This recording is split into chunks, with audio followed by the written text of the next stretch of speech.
होय मामा. मामा शेजारीन कुणाला शिवे देत होती व? काय नाही ती पांड्याची बायको पळून गेली होती आणि ती शिव्या देत होती. थांबा, मला आता शक यायला लागलाय. नवऱ्याला फोन करून बघते बाया मी आधी. हॅलो, हॅलो, बोल ना माझ्या सजणी. धनी कुठं हाय व? कामावर. बया आता जेव्हा आला.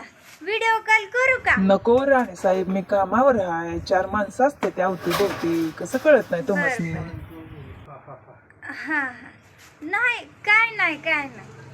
अव ती आपली शेजारची नाही का ती पांड्याची बायको, ती पळून गेली व. मग ती मला काही माहित कुणा संग पळून गेली. पण मला ना काही बाया केस एक मध्ये येतात. मला वाटते तुम्हाला बोलताना सुद्धा म्हणते ती काही की बोलू नको. आरतीची आई. हा जाऊ द्या.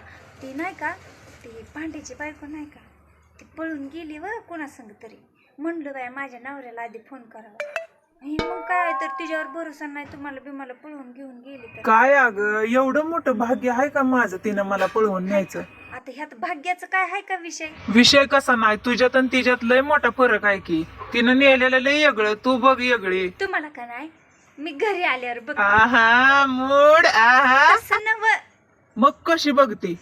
रागानं बघते. लय वैताग आला तुझ्या असल्या बघण्याचा. ती पांड्याची बायको माझ्या संग पळायला असती तर लय बरं झालं असतं. मला आता का नाही झाडूनच बघा, झाडते मी. हं.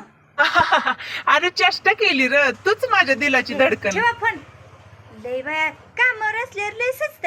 घरी नुसतं गप गोळी असते की. हा मोर बोला येतं का मग आईच्या समोर? कामावर लय बोलला येतं की.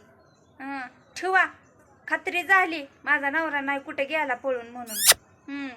आणि खबरदार कुठल्या बायकड बघितलं तर ना तर माझ्या इतकी वाईट खरंच कोण नसल.